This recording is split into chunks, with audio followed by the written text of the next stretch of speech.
Namaskar and welcome back to another lecture in our series on development and applications of special concrete.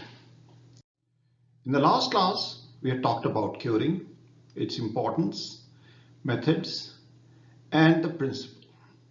Today, we'll continue that discussion into a logical direction when we are dealing with cold weather concreting. This is lecture 11 and the second in our third module. This is a picture which we are familiar with. I'm taking it from last time. Concrete being cast using a certain formwork with reinforcement in a certain atmosphere.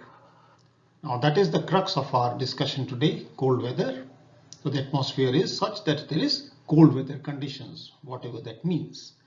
And for the purpose of simplification, I've removed the reinforcement. I've just talked about concrete being cast in the atmosphere. That is what is the root of our discussion today in terms of cold weather concreting. Once again, let's recall the hydration model. Cement particles surrounded by water, converting to hydration products being formed around the cement particles as the time goes on. Now the issue is that if the atmosphere becomes such that the temperature is very low, what happens to this water? And how does that impact the hydration process? That is what is the root of our cold weather concreting discussion. This picture also we've seen. At that time we had looked upon this picture from the point of view that hydration goes on for a long period of time. 13 years is what is cited here in this document. What we are interested from our point of view today is the fact that even at 3 days a substantial amount of hydration has actually happened. So therefore, if the concrete is cast under conditions which are adverse, this hydration does not happen.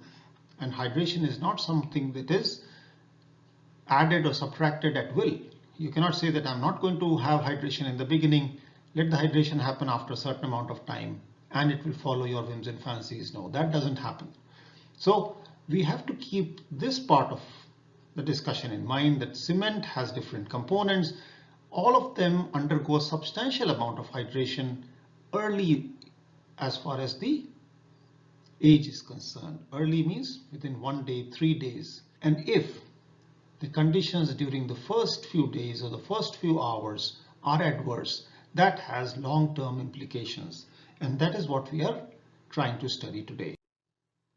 Curing of concrete, something which we have done last time, is the process of maintaining adequate moisture content and temperature in concrete during its early stages for promoting the hydration of cement until the desired properties are developed.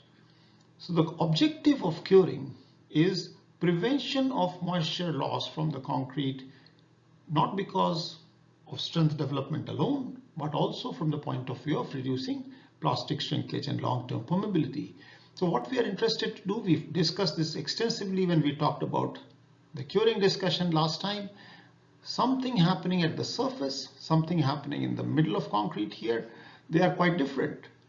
The idea of curing is not to supply water to concrete, but to have a situation where we create conditions at the surface outside here such that water does not migrate or run away from the concrete, and concrete is able to hydrate throughout. That is, cement is able to hydrate at all locations. Now let me have a bit of discussion with you on what makes a concrete or a concreting operation special. After all, this course is named Development and Applications of Special Concretes. Now what is special? For that we must understand what is normal. For that we have to understand the basic steps in the concrete construction process: batching of materials, mixing of those materials, transportation of the concrete that is produced, placing of that concrete at site, compaction of that concrete in position, and finally curing of that concrete. These are the steps which are invariant almost in all kinds of concrete construction. Now, the difference between normal and special concrete would arise from the fact that a certain range of variables over which the operation or the process can be called normal. For each of these processes, batching, mixing, transportation, placing, compaction, and curing, there are variables that can be assigned or parameters that can be used to define that. For example, for mixing, we can mix it by hand. We can mix it by a mixer of a certain power, a certain size. Transportation can be by conveyor belt. It could be by hand wheelbarrows. It could be by transit mixers. Compaction could be by internal vibrators, tamping rods, external vibrators, roller compaction, and so on. Curing also has different dimensions. So what we have to understand is that what is normal, because anything that is not normal will take you to the regime of special. If any of these processes goes out of that range or another special process becomes involved, the concrete needs to be treated as special. Batching means materials. We could have different materials. We have said that as far as we are concerned, normal concrete would be taken to mean water, cement, sand, and gravel. Anything over and above this would be treated as special concrete. The moment we have mineral admixtures or chemical admixtures or any other material being brought into the concrete as a mix, fibers for example, it will become special concrete, and the rules that apply for normal concrete may or may not apply. The basic principles will apply, but the applied principles will not. The basic principle, for example, being that all the material together should total to 1000 liters, that will apply. Cement has 4 basic components, that will apply. Hydration, it will apply. But depending on the curing, things will change. So that's the kind of backdrop under which or in which we are talking about this course on development and applications of special concretes. To reiterate, if one or more of the following are outside a normal range, the concrete would be called special. Materials, conditions, that's environment, properties, method of placing, conditions of placing, and so on. So what is in question today is conditions of the environment. That is what is making the concrete and the treatment special. The condition that we are talking about is temperature. There can be other conditions, but temperature is what we are talking about. This concrete is being placed in an atmosphere where the temperature, we have to determine or decide what is the normal range. And on both sides of this range, we need to carefully consider the implications and address issues related to all aspects of the concreting operation. All aspects means proportioning of the mix, transportation, compaction, curing, everything has to be considered once one of the processes goes into the special range. So we thus have a special condition arising out of cold weather and hot weather. So today our attention is largely confined to cold weather concreting. Moving forward, the ACI 306 defines cold weather as a period when for more than 3 consecutive days the following conditions exist. 1. The average daily air temperature is less than 5 degrees centigrade and the air temperature is not greater than 10 degrees centigrade for more than 1/2 of any 24-hour period. So this is how the specifications or a document, a professional document, it could be any other document. I have just taken ACI 306 as a reference. ACI 306 says that if these conditions are there, then concrete should be deemed as cold weather concreting, and the kind of precautions and the kind of processes that are prescribed for cold weather concreting should be followed. What happens when the water in concrete freezes? I'm just putting this picture here, the unhydrated cement surrounded by water and the hydrating cement, where hydration products are formed along the cement particles, on the surface of cement particles. And this obviously is a different thing happening for cement particles here and for cement particles here. keep that in mind when we do the further discussion. The pore water in concrete starts to freeze. There is a change in the chemistry of the pore water. As the cold weather is sustained, hydration nearly stops, and we look at some of the numbers in subsequent slides. Strength development in concrete is adversely affected. Obviously, once the hydration stops, the strength development will be adversely affected. Freezing and the ensuing expansion of pore water, ice occupying about 9% more volume than water, may be detrimental to the long-term integrity of the concrete. So these are the kind of implications of concrete freezing, that is, the water in the concrete freezing. As far as the effect of cold weather is concerned, the increase in volume by percentage given in some of the textbooks over the length of exposure to frost in hours is shown here. So if we can see, if it is age of freezing is varied, that is 4 hours to 8 hours to 16 hours to 36 hours, the effect is largely minimized. That is, if we are somehow able to protect the concrete from freezing for 36 hours, then we can almost have no effect as far as the increase in volume is concerned. Therefore, the concrete is quite all right. But if we are not able to protect it even for 4 hours, then we are looking at a serious change in or the increase in volume, and that has its detrimental impact. This picture here is about setting and the compressive strength development in concrete at different temperatures. Here is the effect of temperature on the setting time of concrete. So you can see that at 38 degrees centigrade, let's say, which is reasonably hot. Of course, in India, 38 degrees may or may not be considered very hot. We have places where the temperatures could be as high as 45 or 50 degrees. But at 38 degrees, the approximate time of setting is about 1 to 2 hours. At 32, it is 2 to 3, and it goes up all the way to 18, 19 hours if the temperature goes to about -1 degree centigrade. And at -7, the setting does not happen. So that's what we mentioned in one of the previous slides, that the setting is adversely affected if the temperatures become very low. You will notice that as a thumb rule, it can be said that for every 10 degrees reduction in the temperature, the setting time of concrete almost doubles. So you can see that here from 38 to about 28, it goes from about 1 to 2 hours to about 4 hours, and from 27 to about 16, it goes to about 8 hours. From 16 to about 4, it goes to about 14 hours. So this is just a thumb rule. Engineers love these thumb rules as a ballpark number. How does temperature impact the setting time?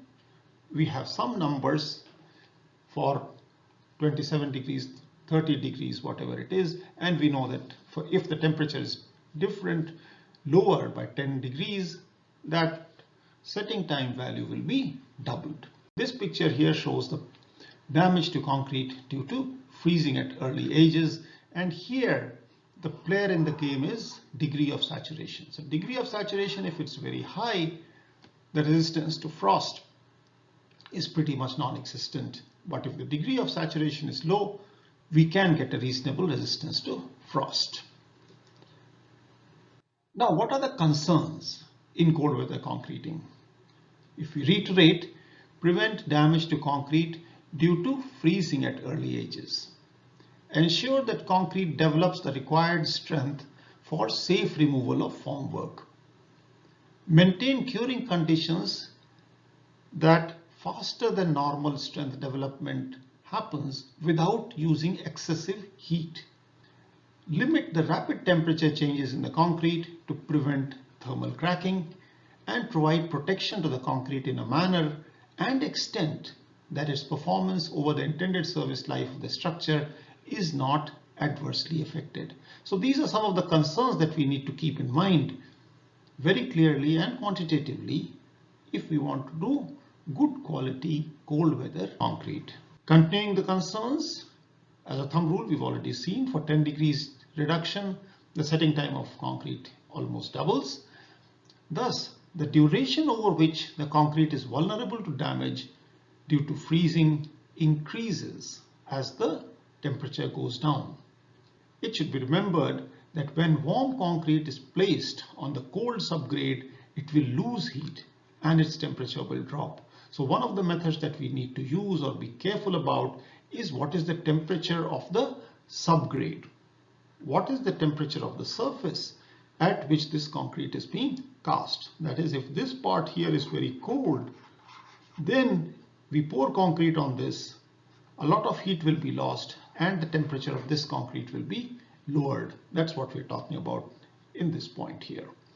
Adequate precautions need to be taken during curing to ensure that concrete is not damaged in early stages and hydration is allowed to continue, which will ensure a proper and appropriate development of strength. Concrete protected and properly cured matures to its potential strength despite subsequent exposure to cold weather. So the idea here is that so long as we are able to protect the concrete initially from freezing, the rest of it, there is enough water inside the concrete, and that's true, we know that. We do place in concrete enough water for hydration of cement. It's just that initially that water should not be freezing. Once we are able to take care of that, then concrete will continue to gain strength and move normally almost, despite subsequent exposure to cold weather. So it's the initial part that's very, very crucial. And except in heated protective enclosures, little or no external supply of moisture is required for curing during cold weather. Like I said, there is enough moisture inside the concrete for ensuring hydration. And all that we have to ensure is that initially the concrete is protected. We should not heat the concrete beyond a certain point, and even if we are heating it, we should be very careful as to what happens to the moisture inside. So if we heat it and the moisture is lost, then of course we have to supply some moisture. We have to kind of make sure that enough moisture is available in concrete for the hydration of cement. Concrete placed during cold weather will develop sufficient strength and durability to satisfy intended service life requirements only if it is properly produced, placed and protected, and at other temperatures as well. May not be the cold weather conditions as specified in ACI 306 or whatever. If there is a doubt in the mind of the engineer that there may be cold weather conditions, we need to take, or we should take, special precautions at least in the first 24 hours to avoid freezing in the concrete. Accelerating hydration in cold weather. What are the things that we could do?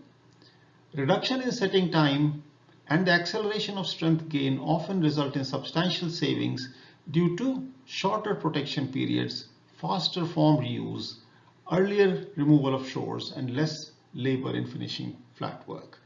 Setting time is more important in flat work finishing. Early strength gain is more important for early form work removal. Acceleration may be encouraged by using type 3 Portland cement, which is general purpose cement with finely ground particles, or 20% additional type 1 or type 2 cement to provide type 3 response, and set accelerating admixtures. So here is a combination, or here are some of the prescriptions that one can use. Of course, type 3, type 1 and type 2, these are all American nomenclatures, and I'm leaving it to you to find out what is a type 1 cement or a type 2 cement or a type 3 cement in terms of its chemical composition. As we've discussed, different constituents of cement hydrate at different rates, and in cold weather, because we want certain amount of hydration to happen, we need to choose our cement carefully. And this here shows the kind of considerations that go in choosing that cement. And of course, there is a provision for using the set accelerating admixtures. So we try to ensure, or we try to see that the setting process is accelerated so that the concrete is able to move forward as far as normal hydration is concerned even if the cold weather conditions continue to prevail. Now, what is the recommended practice? At each step, we have to plan. Now, planning means prior to the pour, clearly define the cold weather concreting methods that will be used. What will be the strategy of pouring? Everybody should be on board. They should know exactly what their role is. A pre-placement meeting with the contractor, specifier, producer, laboratory, and other interested parties is highly recommended. If everyone sits across the table and decides on what exactly is to be done, reviews the kind of situation which is likely to be encountered, half the battle is won. Whereas specified concrete strength must be attained in a few days or weeks, protection at temperatures above 10 degrees is required. So you must ensure that the protection at 10 degrees and above is available to the concrete, at least initially. The temperature records are very important. The temperature of concrete determines the effectiveness of protection regardless of the air temperature. So we are not so much bothered about the air temperature once the concrete has been placed, but we are bothered about the concrete temperature. That should be recorded, and those records should be maintained as a matter of archival. Exposure to freezing and thawing should be avoided, especially if the concrete is non-air entrained or has less air. Concrete should be air entrained if it is likely to be saturated and exposed to freezing and thawing cycles during the construction or service. So we saw that picture there which said that, okay, if the concrete was highly saturated, the likely damage is a lot more than a concrete which is less saturated. Lower slump and or low water cement ratio concrete mixes are particularly desirable for cold weather or flat work. This reduces bleeding and decreases the setting time. Truck travel time is another variable. The distance from the plant to the point of placement can have a severe effect on the temperature of concrete. Our temperatures for placement and protection in cold weather, as far as the ACI 306 is concerned, it provides for recommended temperatures for placement and protection of concrete. This table has been adapted from this document, ACI 306, which talks in terms of recommended concrete temperatures for different sizes of the section of concrete that we're talking about. If it's small, not so small, and large, then we can see that the temperatures recommended here are 13, and as we go to larger members, it becomes 5. The minimum concrete temperature as mixed for indicated air temperatures is shown in this part of the table. If the air temperature is above -1, between -18 and -1, and below -18, then the minimum concrete temperatures are given here. So these values for smaller section sizes are much larger. Here we can get to much smaller values. Similarly, there's another provision here, which is the maximum allowable gradual temperature drop in the first 24 hours after the end of protection. This also is related to the section size, minimum dimensions in terms of millimeters, 28 degrees here to 11 degrees here. So these are the kind of things that go on as far as engineering is concerned in cold weather concrete. Recommended concrete temperatures for cold weather construction. For air entrained concrete, if we have conditions A, B, C, D, and E, which are defined as A being temperature greater than 1, B being -18 to 1, that is B, C is less than -18, and D is the minimum temperature of fresh concrete as placed and maintained. E is the maximum allowable gradual drop in temperature in the first 24 hours after the end of protection. Then A, B, and C is temperature of fresh concrete, mixed concrete. Then this is just a summary of what we saw in the previous discussion for air entrained concrete. Now, please remember that this is for air entrained concrete. As far as preparations before concreting are concerned, all snow, ice, and frost should be removed. Concrete should not be placed on frozen subgrade. It must be thawed, the subgrade, and if required, compacted. And this thawing can be done by steaming, spreading a layer of hot sand or gravel, removing and replacing with unfrozen fill, covering the subgrade with insulation for a few days, that is not allowing it to freeze, using heaters under insulated blankets, and the temperature of the surface in contact with fresh concrete should be at least 2 degrees, but not more than 5 degrees higher than the concrete temperature. So you cannot have a very hot formwork just because you want to increase the temperature. So there's a limit on this, as well as the lower bound on the temperature of the formwork. So we have to be careful about the formwork and the temperature of the subgrade on which the concrete is to be placed. Heating of constituent elements is another dimension to this problem or this challenge of concreting in cold weather. Heating of water, the temperature of water may be raised but not more than 80 degrees centigrade. Pipelines and storage tanks need to be properly insulated to avoid any heat loss from the water till it reaches the batching plant mixer. Heating of aggregate, more difficult, but if it has to be done, it has to be done. Coarse and fine aggregate could be frozen, having lumps of ice in them. Aggregates must be thawed before batching. The maximum temperature to which they can be heated should be clearly defined. Conveyor belts, batching plant bins have to be appropriately insulated. In regions which are cold, there is very little that we can do to increase the temperature there, except if we want a certain temperature range, we just might have very few windows. So if we don't want those windows to constrain our construction process, this is the kind of things that we need to do. Here is a photograph showing aggregate storage. We have a retracted situation here where this is flexible, and if it's extended, it covers the aggregate the way it is shown. Now this helps us try to control the temperature inside this so-called chamber. Instead of trying to manipulate or trying to maintain the temperature of aggregate in open air, it becomes a lot easier if it was covered. Protection of fresh concrete means that we need to protect the fresh concrete from early age freezing by using insulation. Use of additional protection or heat if temperature suddenly drops very low is another option which is available to us. But we need to determine the length of protection using the maturity method. That's something which we had very briefly talked about in the last class, and we are going to touch upon it again today. Removal of forms, taking care that the allowable temperature drop within the 24 hours, the first 24 hours, is not exceeded.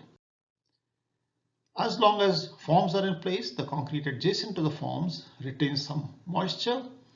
Exposed horizontal surfaces are very susceptible to rapid drying in a heated enclosure. So if we want to heat the concrete somehow, then we have to make sure that this horizontal surface which is exposed to the air is properly protected. Exposed horizontal surfaces are very susceptible to rapid drying in a heated enclosure. Curing compounds may be recommended to prevent drying of concrete. We saw what curing compounds are and how they function. They are sprayed onto the surface. They prevent water from within the concrete from escaping.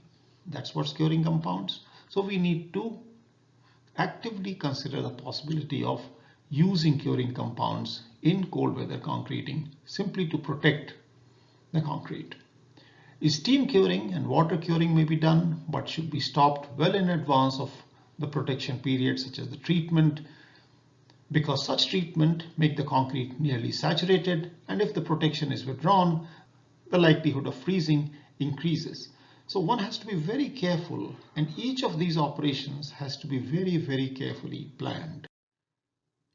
The curing of concrete after the protection period is another very interesting dimension to cold weather concreting.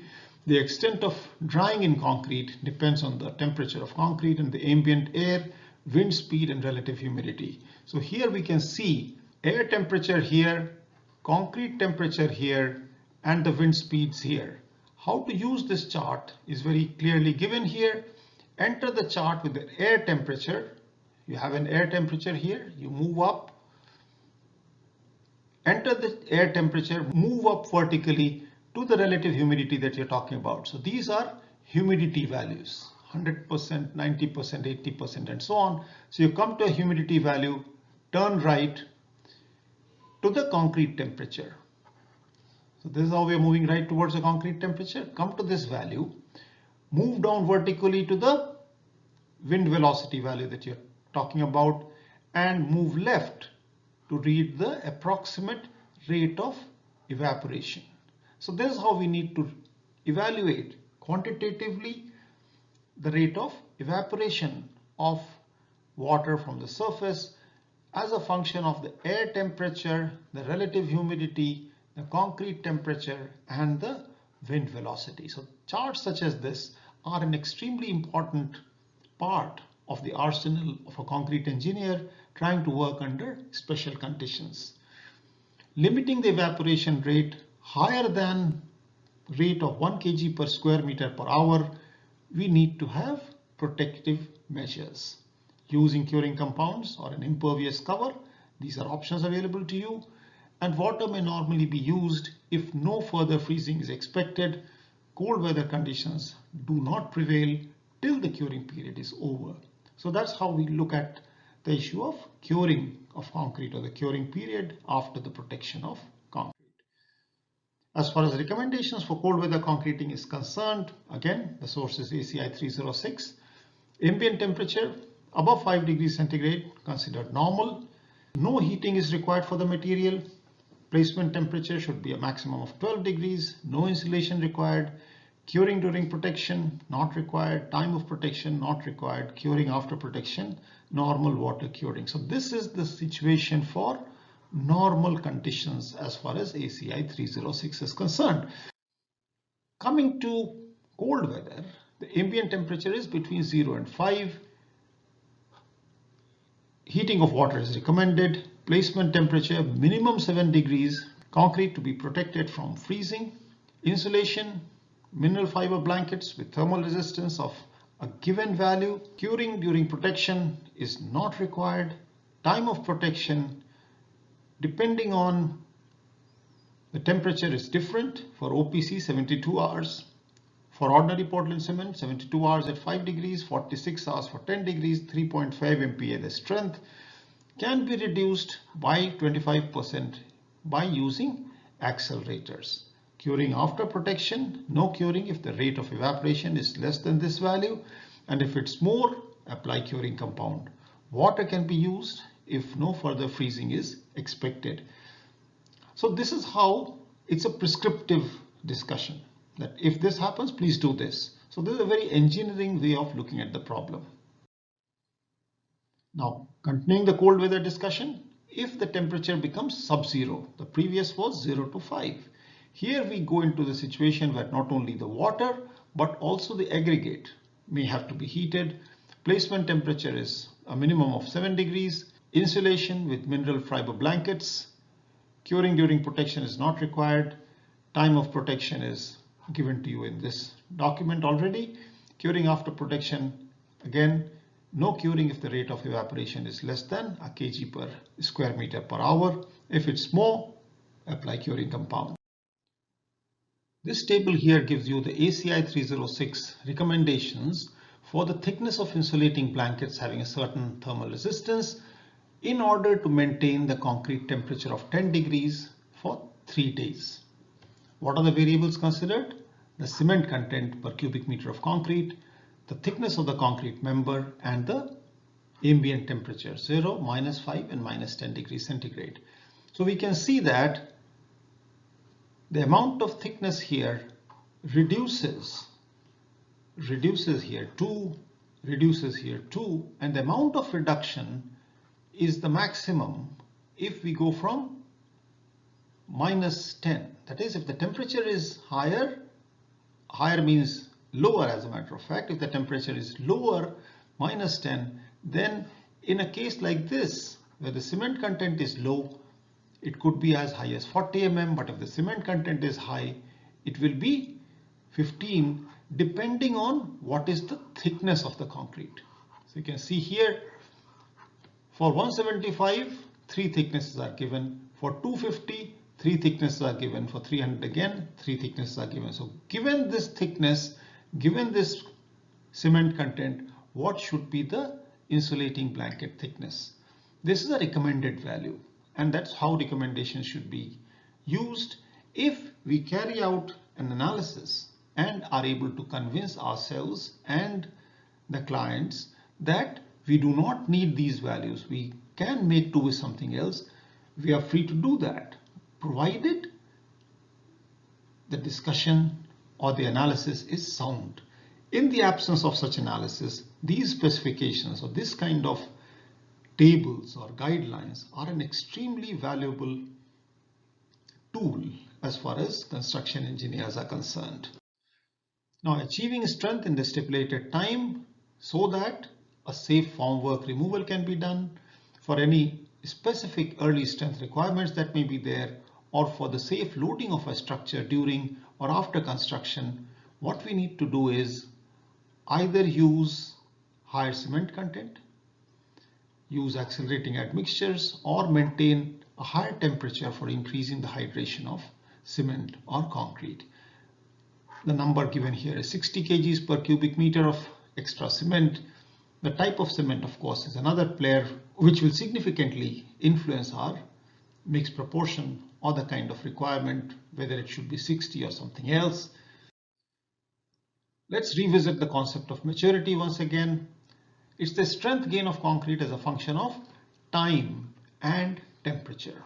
An estimation of strength development can be made using the time temperature history of the concrete in the field to the cube strength under standard conditions in the lab. In the standard conditions means we already know the temperature in the lab, which could be different from the temperature in the field.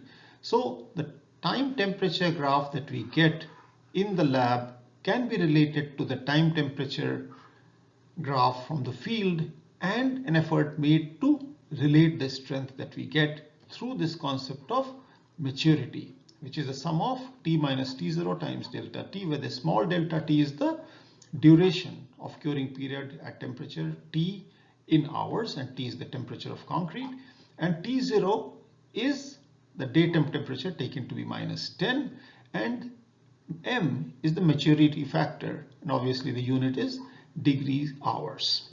Now once we have that, then we try to get a graph of this nature. Maturity factor being plotted on the log scale, you can see that this is 100, 1000 and 10,000, and the compressive strength in MPa. So this is what is giving us the strength at different maturity factors. So we know this graph from the laboratory studies, and then in the field we know what is the maturity because the time temperature graph is known to us. We can estimate the strength in the field using this kind of a approach. To determine the in situ strength of concrete using maturity concepts, this what is a table which I'm leaving it to you to study and understand for yourself. The hours, the temperature of the structure, that is, then you come to the sum of T minus T0. The time interval is known, then you go to T minus T0 times delta T.